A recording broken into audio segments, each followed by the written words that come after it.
ഏവർക്കും സന്ധ്യാദീപത്തിലേക്ക് സ്വാഗതം. ഒരച്ഛന് തൻ്റെ കുട്ടികൾക്ക് കൊടുക്കാവുന്ന ഏറ്റവും അമൂല്യമായ സമ്മാനം എന്താണ്? കളിപ്പാട്ടങ്ങളോ വസ്ത്രങ്ങളോ ഇഷ്ടപ്പെട്ട ആഹാരമോ അല്ല, മറിച്ച് അവരുടെ അമ്മയെ സ്നേഹിക്കുക എന്നതാണ്. നിസ്സാരം എന്ന് തോന്നിയേക്കാം, എന്നാൽ ഇത് കുട്ടികളുടെ സ്വഭാവത്തെയും ജീവിതത്തെയും ശരിയായ ദിശയിൽ നയിക്കാനുള്ള ഒരു മഹാസന്ദേശമാണ്. ഇതിനെല്ലാം ഉപരി അച്ഛൻ എന്ന തണൽ ഞങ്ങൾ സുരക്ഷിതരാണെന്ന ബോധം അവർക്കുണ്ടാകും. ഇന്നത്തെ സന്ധ്യാദീപത്തിലേക്ക് ഏവർക്കും സ്വാഗതം.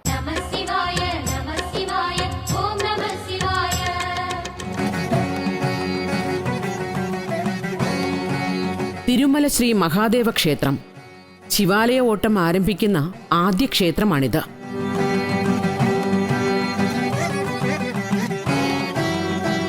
തിരുവനന്തപുരം നാഗർകോവിൽ റൂട്ടിലെ വെട്ടുവെന്നിയിൽ നിന്നും 7 കിലോമീറ്റർ ഉള്ളിലായി മുഞ്ചിറ എന്ന സ്ഥലത്തെ പാറക്കൂട്ടങ്ങൾ നിറഞ്ഞ കുന്നിൻ ചെരുവിൽ ഈ പ്രാചീന ക്ഷേത്രം സ്ഥിതി ചെയ്യുന്നു. രാജരാജ ചോളർ നിർമ്മിച്ചതാണ് ഈ ക്ഷേത്രം എന്നാണ് വിശ്വാസം. ഈ ക്ഷേത്രത്തിന് ചരിത്രപരമായ മറ്റൊരു പ്രാധാന്യം കൂടിയുണ്ട്.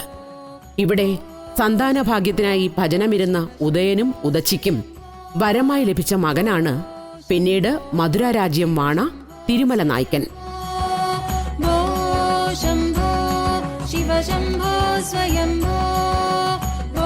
വലിയ ശിവലിംഗം, തിരുനടയിൽ നിന്നും ഇടത്തോട്ട് മാറി സ്ഥിതി ചെയ്യുന്ന നന്ദി, കൊടിമരത്തോടു കൂടിയ വിഷ്ണു സന്നിധി എന്നിവ ഇവിടുത്തെ പ്രത്യേകതകളാണ്.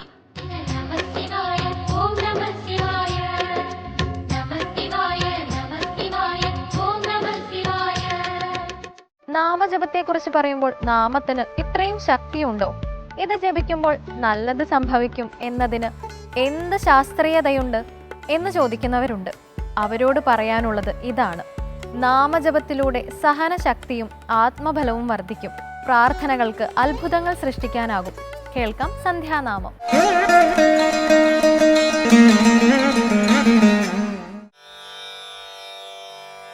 ദേവ്യായയാ തദമിദം ജഗദാത്മശക്ത്യാ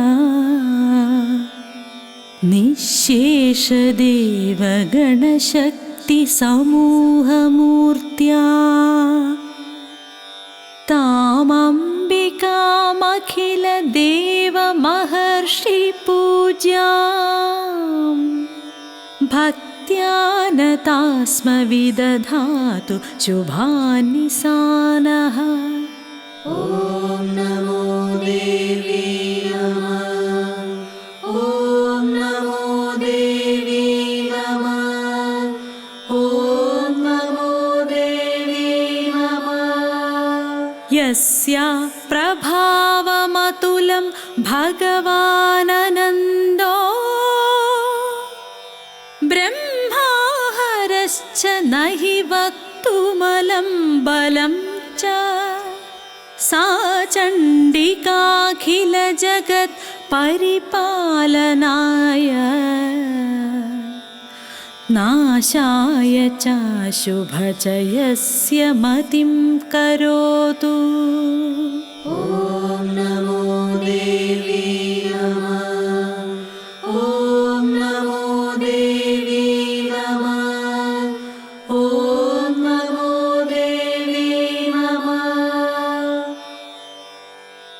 യാ ശ്രീ സ്വയം സുകൃതിനാം ഭവനേഷ്വലക്ഷ്മീഃ പാപാത്മനാം കൃതധിയാം ഹൃദയേഷു ബുദ്ധിഃ ശ്രദ്ധാ സതാം കുലജന പ്രഭവസ്യ ലജ്ജാ താം ത്വാം നദാഹ സ്മ പരിപാലയ ദേവി വിശ്വം. ഓം നമോ ദേവി നമഃ. ഓം നമോ ദേവി നമഃ. ഓം നമോ ദേവി നമഃ. ദേവി പ്രസീദ പരമാ ഭവതി ഭവായ സദ്യോ വിനാശയസി കോപവതി കുലാനി വിജ്ഞാതമേതദധുനൈവ യദസ്തമേദൻ सुविपुलं महिषासुरस्य ते सम्मता जनपदेषु धनानि तेषां यशांसि न च सीदति धर्मवर्गः धन्यास्त एव निभृतात्मजभृत्यदारा येषां सदाभ्युदयदा भवति प्रसन्ना। ॐ नमो देवी नमः। ॐ नमो देवी नमः। ॐ नमो देवी नमः। കേരളീയരുടെ ഐതിഹ്യങ്ങളിൽ ഒരാരാധനാപാത്രമാണ് മഹാബലി. അസുര ചക്രവർത്തിയായിരുന്നെങ്കിലും നന്മയുടെ പ്രതീകം. സ്വന്തം പരിശ്രമത്തിലൂടെ ഇന്ദ്രപദം വരെ എത്തിയ മഹാൻ മഹാബലിയും ദേവേന്ദ്രനുമാണ് ഇന്നത്തെ കഥയമമ്മയിലെ കഥാപാത്രങ്ങൾ. എല്ലാ സജ്ജനങ്ങൾക്കും വിനീതമായ നമസ്കാരം. കഥയമമ്മയുടെ ഇന്നത്തെ അധ്യായത്തിലേക്ക് എല്ലാവർക്കും ഹാർദമായ സ്വാഗതം. മഹാബലിയും ദേവേന്ദ്രനും എന്നുള്ളതാണ് ഇന്നത്തെ നമ്മുടെ കഥ. ആ കഥയിലേക്ക് കടക്കുന്നതിന് മുമ്പായിട്ട് നമ്മൾ ചർച്ച ചെയ്തുകൊണ്ടിരിക്കുന്ന ദേവേന്ദ്രനെ കുറിച്ച് ഒന്ന് രണ്ട് കാര്യങ്ങൾ പറഞ്ഞതിന് ശേഷം പ്രസിദ്ധമായിട്ടുള്ള ആ കഥയിലേക്ക് നമുക്ക് പോവാം. കഴിഞ്ഞ അധ്യായത്തിൽ നമ്മൾ പരിചയപ്പെട്ടു, ദേവേന്ദ്രൻ എന്ന് പറയുന്നത് ഒരാളല്ല, അതൊരു പദവിയാണ്. അതിലേക്ക് എത്താനായിട്ട് 100ഓളം യാഗങ്ങൾ ചെയ്യേണ്ടതായിട്ടുണ്ട് എന്നുള്ള കാര്യങ്ങളൊക്കെ തന്നെ. ആ കഥയ്ക്കൊക്കെ മുമ്പായി പണ്ട് ദേവാസുര യുദ്ധം നടന്നതായിട്ടുള്ള ഒരു സന്ദർഭം ആദ്യം നമുക്കൊന്ന് പരിശോധിക്കാം. ആ സമയത്ത് അക്കാലത്തുണ്ടായിരുന്ന ദേവേന്ദ്രൻ വളരെയധികം ശക്തനും അദ്ദേഹത്തിൻ്റെ കയ്യിലുള്ള വജ്രം എന്ന് പറയുന്ന ആയുധം കൊണ്ട് നിരവധിയായിട്ടുള്ള അസുരന്മാരെ അദ്ദേഹം വധിക്കുകയും അവരൊക്കെ തന്നെ കാലപുരിക്ക് അയക്കുകയും ചെയ്തു.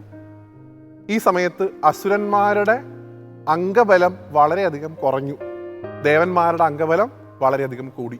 ഇത് കണ്ട് വളരെയധികം വിഷമിച്ച അസുരഗുരുവായിട്ടുള്ള ശുക്രാചാര്യർ മൃതസഞ്ജീവനി എന്ന് പറയുന്ന ഒരു മന്ത്രം ഉപയോഗിച്ചുകൊണ്ട് അക്കാലത്ത് മരിച്ചു വീണ മുഴുവൻ അസുരന്മാരെയും പുനർജീവിപ്പിച്ചു എന്നാണ്.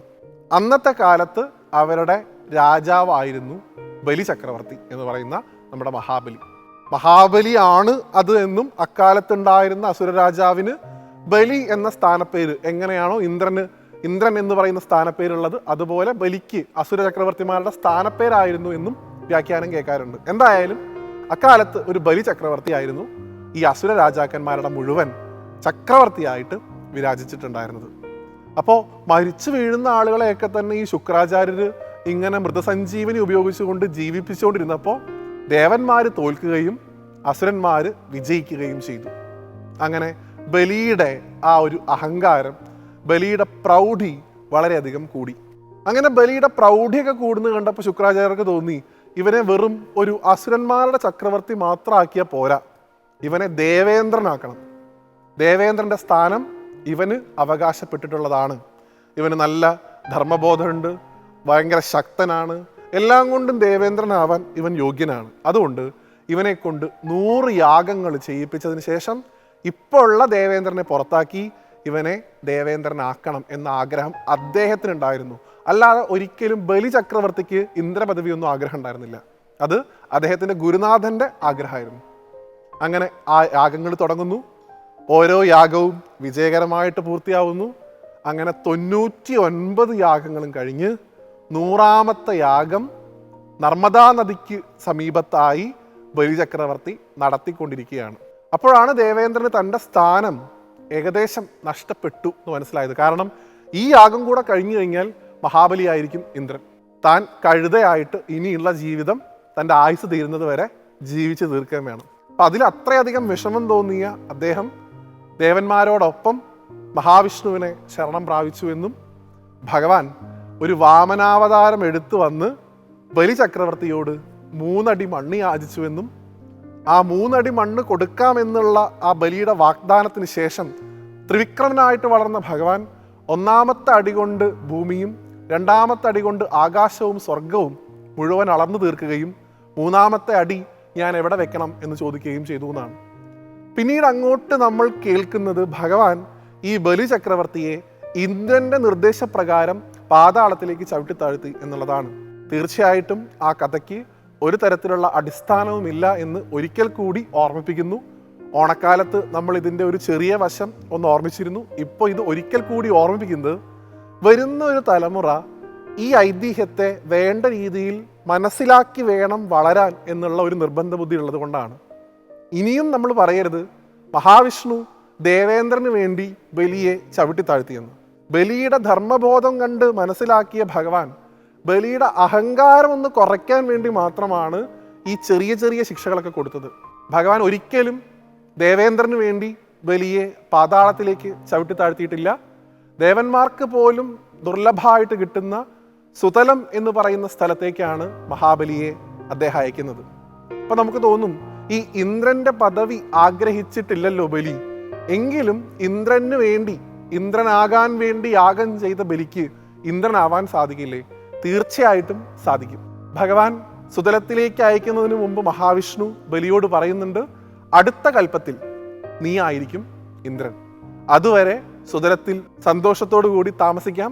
അടുത്ത ഭഗവാന്റെ ഒരു അനുഗ്രഹം കൂടിയുണ്ട്, അങ്ങയ്ക്ക് കാവലായി ഞാൻ സുതലത്തിൽ എല്ലാ സമയത്തും ഉണ്ടായിരിക്കുന്നു. അപ്പൊ നോക്കൂ, ദേവേന്ദ്രനെ നമ്മൾ വില്ലനായിട്ട് ചിത്രീകരിക്കുന്നതൊക്കെ തന്നെ ശരി തന്നെ. പക്ഷേ ബലിചക്രവർത്തിയെ ഭഗവാൻ അനുഗ്രഹിച്ചു എന്ന് പറയാതെ ബലിയെ ദേവേന്ദ്രന് വേണ്ടി ഭഗവാൻ ശിക്ഷിച്ചു എന്ന് പറയുന്നതിലൂടെ ആത്യന്തികമായിട്ട് വരുന്ന തലമുറയിലുള്ള കുട്ടികൾക്ക് എന്ത് അവബോധമാണ് നമ്മൾ നൽകുന്നത്?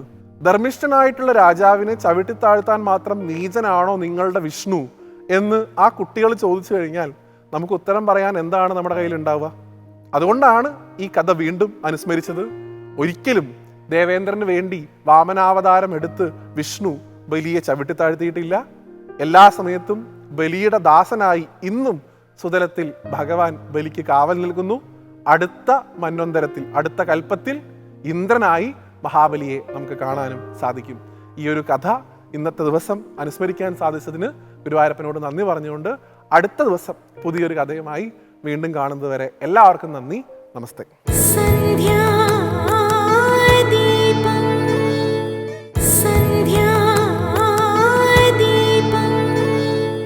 ക്ഷേത്രം അപൂർവവും അമൂല്യവുമായ ഒന്നിനെ സന്ദർശിക്കാനുള്ള സ്ഥലമല്ല.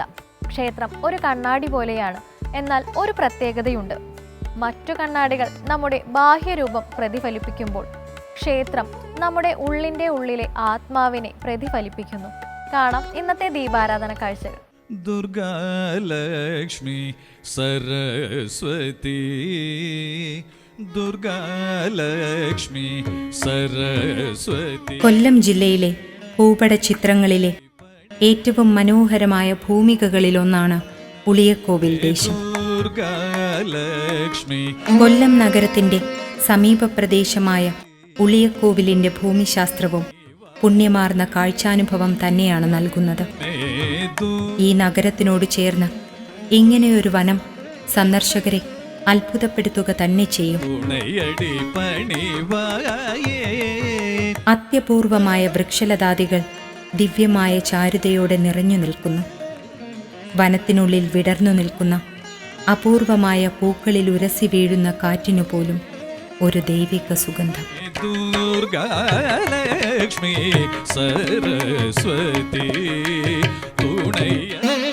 ആദ്യ ദർശനത്തിൽ തന്നെ തീർത്ഥാടകന്റെ മനസ്സിനെയും ശരീരത്തിനെയും ശാന്തിയുടെ മഹാസങ്കേതങ്ങളിലേക്ക് നയിക്കുവാൻ ഉളിയക്കോവിൽ ക്ഷേത്രാന്തരീക്ഷത്തിനു കഴിയുന്നുവെന്നതാണ് ഏറ്റവും മഹത്തായ കാര്യം. കാരണം ഇത് വെറുമൊരു വനമല്ല, ദേവീവനമാണിത്. ഇവിടുത്തെ ഓരോ ഇലകളിലും പൂക്കളിലും എന്നു വേണ്ട ഈ സർവചരാചരങ്ങളിലും നിറഞ്ഞു നിൽക്കുന്നത് ദേവീ ചൈതന്യമാണ്.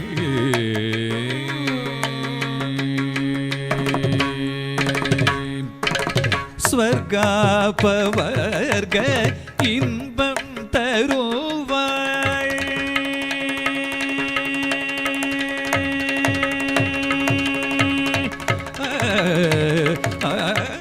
വനദുർഗാഭാവത്തിൽ ഇവിടെ കുടികൊള്ളുന്ന ഉളിയക്കോവിൽ ദുർഗാദേവിയുടെ മഹാചൈതന്യ പ്രവാഹത്തിൽ അലിഞ്ഞു ചേർന്ന് നിത്യാനന്ദം ലഭിക്കുവാനുള്ള ഭാഗ്യം നേടിയവരാണ് ഉളിയക്കോവിൽ ദേശവാസികളും ഇവിടെ വന്നു പോകുന്ന മറ്റനേകം തീർത്ഥാടകരും.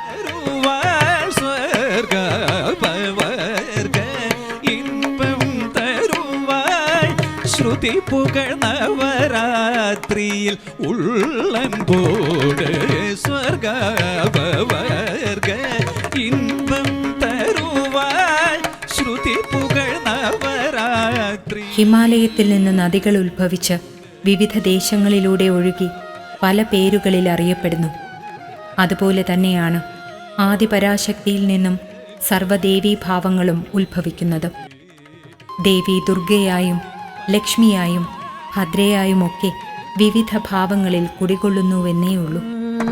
ലക്ഷ്മി സരസ്വതി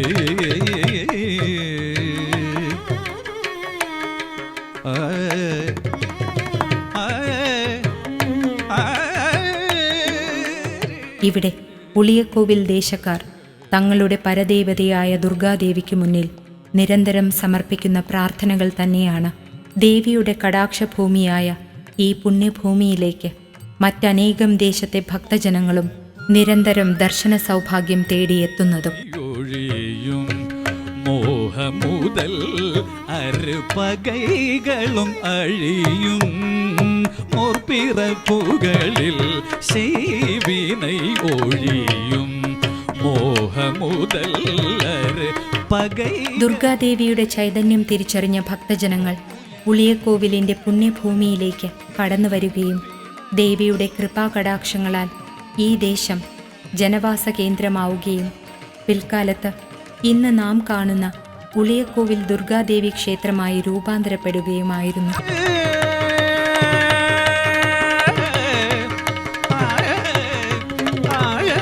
നൂറ്റാണ്ടുകൾ പഴക്കമുള്ള ക്ഷേത്രത്തിൻ്റെ പഴമ നിലനിർത്തുന്നതിൽ ഈ നാട്ടിലെ ഭക്തജനങ്ങൾ പ്രത്യേകം ശ്രദ്ധിക്കുന്നുവെന്നത് മാതൃകാപരമായ മനോഭാവം തന്നെയാണ്.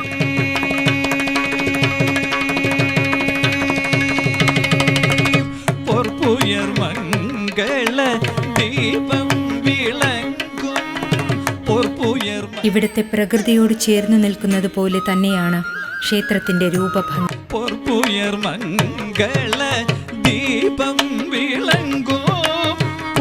ശ്രീകോവിലിന് മുന്നിലെ പന്തലിൽ കെടാവിളക്കും വലിയ നിലവിളക്കുകളും പഴയ നിർമ്മിതിയിലുള്ള മുഖപ്പും തിടപ്പള്ളിയും ശ്രീകോവിലുമെല്ലാം ഓടുമേഞ്ഞവയാണ്.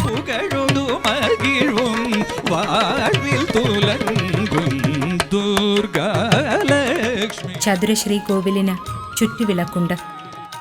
മേൽക്കൂരയിൽ മധ്യഭാഗം തുറന്നുകിടക്കും വിധമാണ് ശ്രീകോവിലിൻ്റെ നിർമ്മാണം. വനദുർഗയ്ക്ക് പൂർണ്ണമായും അടച്ചുകെട്ടിയ ശ്രീകോവിൽ പാടില്ലെന്നാണ് താന്ത്രിക വിധി.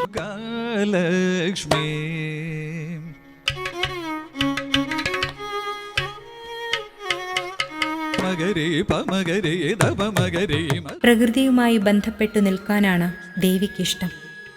ചതുർബാഹുവായ ശിലാവിഗ്രഹമാണ് ഇവിടെ പ്രതിഷ്ഠിച്ചിട്ടുള്ളത്. 1.5 അടിയോളം ഉയരമുണ്ടാകും. ഇടതുമേൽക്കൈയിൽ ചക്രവും കീഴ്ക്കൈയിൽ വരമുദ്രയും വലതുമേൽക്കൈയിൽ ശംഖും കീഴ്ക്കൈയിൽ അഭയമുദ്രയുമായി ശാന്തസ്വരൂപിണിയായി നിൽക്കും വിധത്തിലുള്ള ദേവീ വിഗ്രഹമാണ് പുളിയക്കോവിലിൽ പ്രഭ ചൊരിയുന്നത്.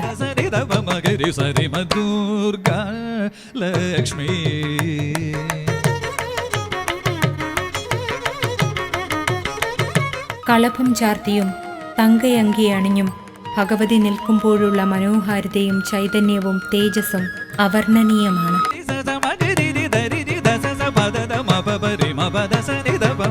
ക്ഷേത്രത്തിനു പുറത്തിറങ്ങിയാൽ തെക്കു പടിഞ്ഞാറായി 3 കോവിലുകളാണുള്ളത്. കിഴക്കോട്ടാണ് ദർശനം. ആദ്യത്തേത് ഗണപതിക്കുള്ളതാണ്.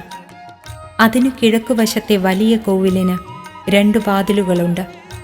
അതിൽ ഇടത് ശിവലിംഗവും വലത് ശാസ്താവുമാണ് പ്രതിഷ്ഠകൾ. തേവാരമൂർത്തികളാണിവ. അതിനു പുറകിലായി ബ്രഹ്മരക്ഷസിൻ്റെ ചെറിയൊരാലയം. ക്ഷേത്രത്തിൻ്റെ ചുറ്റുമതിലിനു പടിഞ്ഞാറ് വടക്കായി സുബ്രഹ്മണ്യൻ, യക്ഷി, യോഗീശ്വരൻ എന്നിവർക്കുള്ള ഓരോ ഉപദേവാലയങ്ങൾ കാണാം. ഇവയ്ക്ക് വടക്കുവശത്ത് കാവിനോട് ചേർന്ന് നാഗരാജാവിനെയും നാഗയക്ഷിയെയും പ്രതിഷ്ഠിച്ചിരിക്കുന്നു. ഉത്രട്ടവാദി നക്ഷത്രത്തിൽ വിരാമജയിൽ നക്ഷത്രപാടിക്കുന്ന നഗരാജൻ നഗേക്ഷിക്ക് മുൻപാകെ ഇവർക്കുമേ അയലത്തിന് ഇവരങ്ങാൽ സമ്പരിക്കും ഭൂമിക്കും ശാരീരത്വാളിനും മധ്യപരിക്കും ദോഷങ്ങൾ ഒഴിയണം ദുരിതങ്ങൾ തീരണം ശത്രുവിൻ്റെ ഹരിവരുത്തേണം പാണ്ഡിമലയാളം കാശിരാമീശ്വരവടക്കി പാണിരിക്കുന്ന നാഗരാജൻ നാഗേക്ഷത്തിന് മുൻപാകെ പാലിക്കുമ്പോൾ ഇതിനഭിമുഖമായി കിഴക്കുള്ള വലിയ ശ്രീകോവിലാണ് മാടൻ തമ്പുരാന്റേത്. മാടൻ തമ്പുരാൻ ശിവന്റെ മൂർത്തിഭാവമെന്നാണ് വിശ്വാസം. ദേവിക്കു കാവലായ മാടൻ തമ്പുരാൻ ഭീമാകാരമായ രൂപത്തിൽ ഗദയുമേന്തി ക്ഷേത്ര പരിസരത്തുകൂടി രാത്രികാലങ്ങളിൽ പ്രത്യക്ഷപ്പെടാറുണ്ടെന്ന് ഭക്തജനങ്ങൾ വിശ്വസിക്കുന്നു. അതുകൊണ്ട് തന്നെ വളരെയധികം ശക്തിവിശേഷങ്ങളുള്ള മാടൻ തമ്പുരാന് പൂജകൾ സമർപ്പിക്കാൻ നിരവധി ഭക്തജനങ്ങളാണ് ഇവിടെ എത്തിച്ചേരുന്നത്.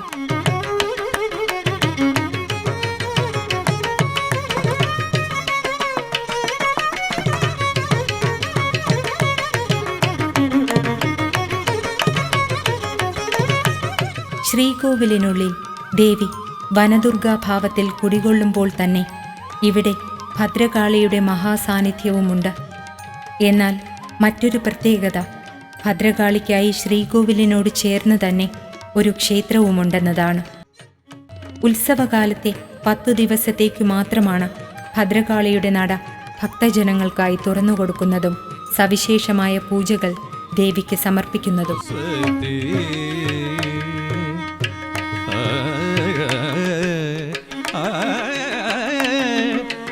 കാവിനുള്ളിൽ മറ്റൊരു നാഗക്കാവുമുണ്ട്. നാഗദൈവങ്ങൾക്കായി പ്രത്യേക പൂജകളും ഇവിടെ സമർപ്പിക്കുന്നു.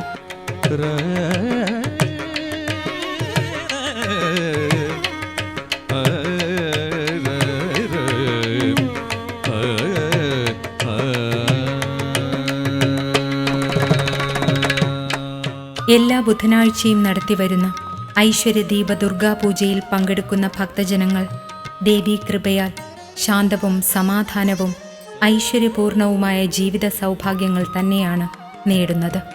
അതുകൊണ്ട് തന്നെ ക്ഷേത്രത്തിലെ വിശേഷാൽ പൂജകളിൽ പങ്കെടുക്കാൻ ദൂരദേശങ്ങളിൽ നിന്ന് പോലും ഭക്തജനങ്ങൾ എത്തിച്ചേരുന്നു. മനമേ ദുർഗാലക്ഷ്മി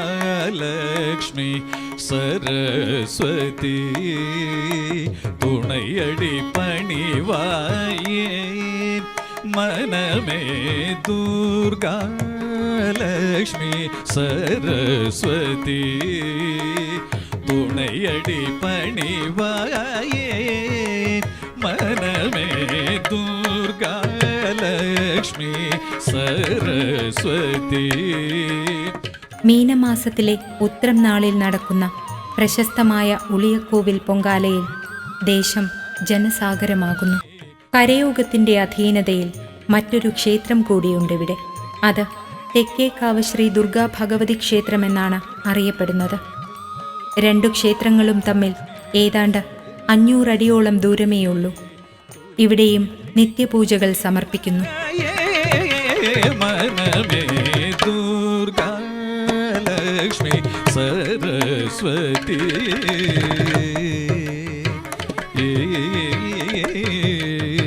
ഒരു കരയോഗത്തിന്റെ കീഴിലുള്ള ഭരണ സംവിധാനമാണ് ഉളിയക്കോവിൽ ക്ഷേത്രത്തിലേത്.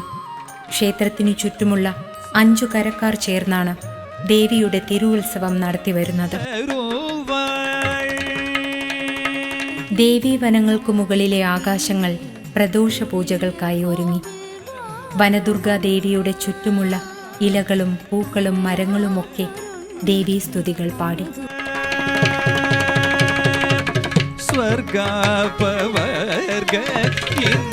ദേവിയുടെ കുഞ്ഞുങ്ങൾ ദേവിക്കായി പൂജാപുഷ്പങ്ങളുമായി എത്തി. ഓരോ കുട്ടികളുടെയും മുഖത്ത് ദുർഗാദേവിയുടെ ചൈതന്യം അങ്ങനെ നിറഞ്ഞു തുളുമ്പുന്നു. ഓരോ പുഷ്പദളങ്ങളിലും ആത്മസമർപ്പണത്തിന്റെ പ്രാർത്ഥനകളാണ്.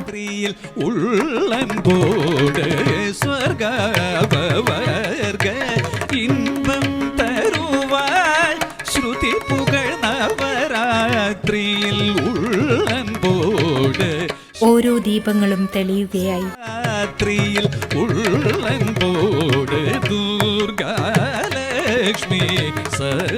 സരസ്വതി തുണയടി പണിവായേ മനമേ ദുർഗ. ദീപാരാധനയ്ക്കുള്ള ഒരുക്കങ്ങളായി ശ്രീകോവിലിനുള്ളിൽ ദേവി ഭക്തജനങ്ങൾക്കായി അണിഞ്ഞൊരുങ്ങി.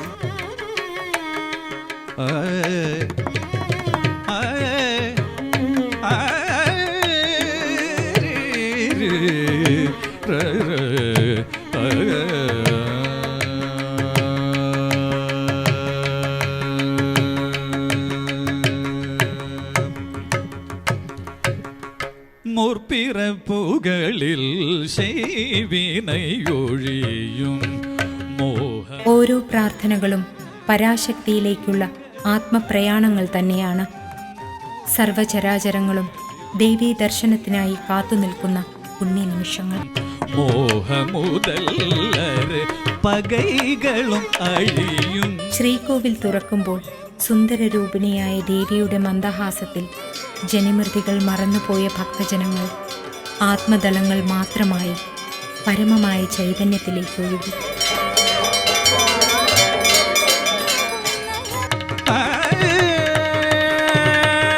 ദേവി, നീ എൻ്റെ ആത്മാവിലും മനസ്സിലും ബുദ്ധിയിലും ശരീരത്തിലും നിറഞ്ഞ് വരാൻ പോകുന്ന ജന്മങ്ങളും സഫലമാകും.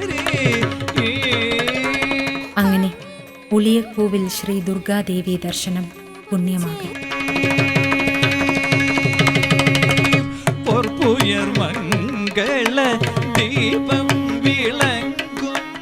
നല്ല ചിന്തകളും അഭിപ്രായ സ്ഥിരതയും ഏകാഗ്രതയും ഉണ്ടെങ്കിൽ തെളിഞ്ഞ കണ്ണാടിയിലെ പ്രതിബിംബം പോലെ നമ്മൾ സുന്ദരമായി മാറും. ഇന്നത്തെ സന്ധ്യാദീപം ഇവിടെ അവസാനിക്കുന്നു. ഏവർക്കും നന്ദി.